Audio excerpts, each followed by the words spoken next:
If you're looking for something that's fun to drive without breaking the bank, but still feel very luxurious inside, well, this is definitely something you should look into.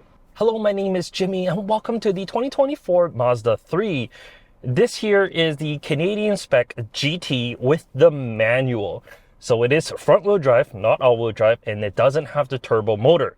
However, as spec'd here with 191 horsepower, I think it's more than sufficient for everyday needs without being excessive, let's say.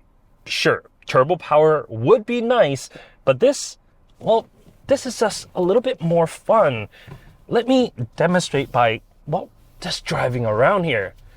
With kind of like your everyday drives, in a manual car, you just get a little bit more, feel.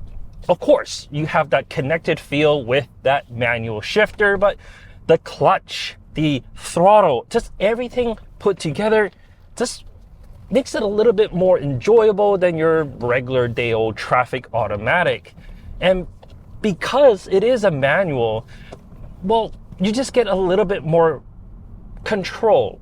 And with that, you actually get better fuel efficiency as well. I mean, I had the CX-30 last week, and comparing that to this, yeah, this is definitely better. Although that is slightly heavier with all-wheel drive and whatnot. But still, a manual just gives you more control. And like I said, it is more fun, isn't it? Just the fact that you're able to roll your own gears, you're able to control what you're doing. And being a Mazda product, the throttle is so good that heel toe downshifts and blipping the throttle, like all of that just works really well, that you don't mind it at all. It's not like an inconvenience like some other manual vehicles may be. This is just pure joy. No, it's not an MX-5, and you won't be shifting like that, but it's still a lot of fun. Before I talk more about that, let's talk about the way that the Mazda looks. I love this vehicle. I really, really do. I mean, no, it really hasn't changed since its introduction a few years back, but I don't mind the smooth curves that it has. It just looks great. I mean, not everyone will agree with me, as styling is absolutely subjective, but it's just a good looking car. There's a lot of details about it that it's absolutely beautiful. The headlights, the taillights, there's so many pieces to it that just makes it look a lot more expensive than it actually is. And I love it. And I really, really love it. There are some compromises though. The curvaceous shape does hinder, trunk capacity a little bit. It's definitely not the biggest in here. However, I mean, I think it's still fine. As it is a hatchback, you can fold down the rear seats and haul longer items as you need.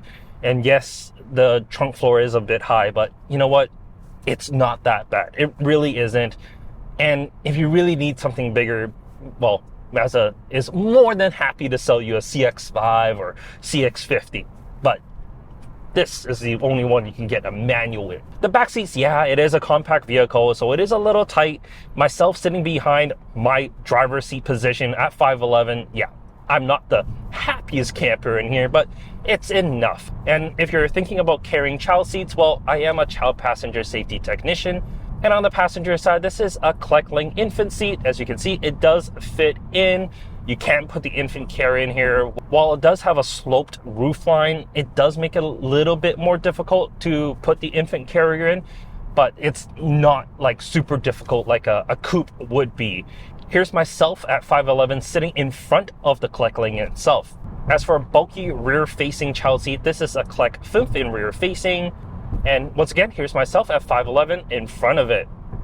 As for the front seats, they're leather, they're heated, they're nice. They might be a little tight for some people, but for me at 5'11", at 180 pounds, more than good enough. I don't think it's lacking in terms of support or anything like that. You do get a thinner steering wheel. It is heated, and like all Mazdas, is only heated on the side, which is fine. And you get the partial digital analog cluster behind that.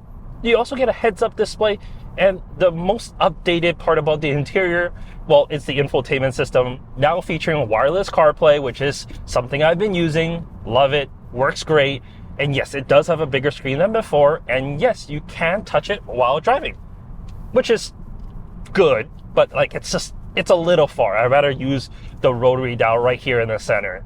As for the rest of the interior, very straightforward, dual zone climate control, all the touch points that you will naturally touch is nice and soft. It's a very pleasant place to be in.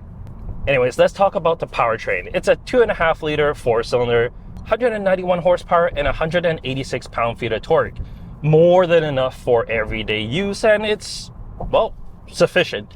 I would say it feels a little slower than like a Honda Civic might be, just because the Civic does have that turbo power, but if you downshift a few gears and you can blip that throttle, the power kind of surges in like an old school power plant.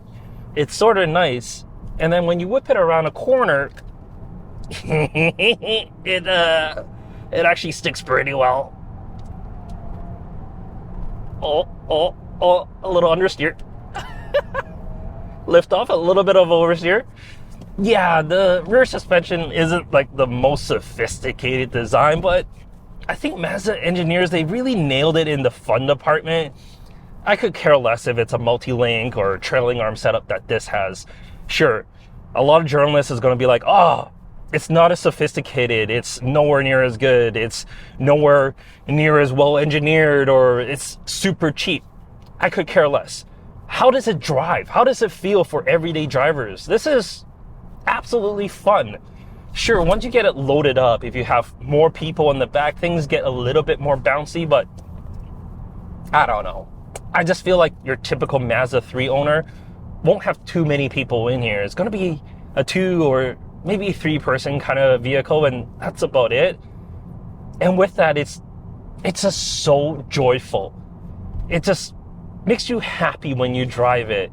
And because the engine makes you work a little bit more, it just feels a little bit more old school. Sure, you still get decent amount of torque at like 2,000. You don't have to always downshift, but you want to. It's a manual. You just want to blip, and throttle. Like it wants you to have a little bit more fun. And I truly believe that this is just a really good combo. Don't get me wrong. I get the turbo power plant. I really do. And I love that power plant. I love 250 horsepower and 320 pound-feet of torque when you use premium. But this, some manual's more fun. The ride is firm, and it's very typical for Mazdas to be firm, and that's normal. You're not getting some plushy, soft riding vehicle here. This is not a Corolla. This is fun. This is enjoyment in a compact form. But it's for someone that's a little bit older, a little bit more sophisticated, because you get really nice materials. And for some people, like myself, this interior, well, this is worth it. This interior makes it more worth it. Just because, well, that's where you're going to be spending most of your time anyways. So having a beautiful interior, having good touch points, having a fun to drive kind of overall feel makes this a really, really good car. And that's really it. That's all I got to say about the Mazda 3. I know I've basically been circling just how well this drives, but you just got to try it. Give it a shot. Go to your Mazda dealership, test drive one, and just see how much more fun this is to drive. And that might convince you to buy one. Yes, it is smaller than the others, but I think some compromises are okay. In any case, thank you so much for coming with me and enjoying enjoying this Mazda 3 with me. If you have any questions, leave in the comment section down below, and I'll catch you next time. Take care. Downshift.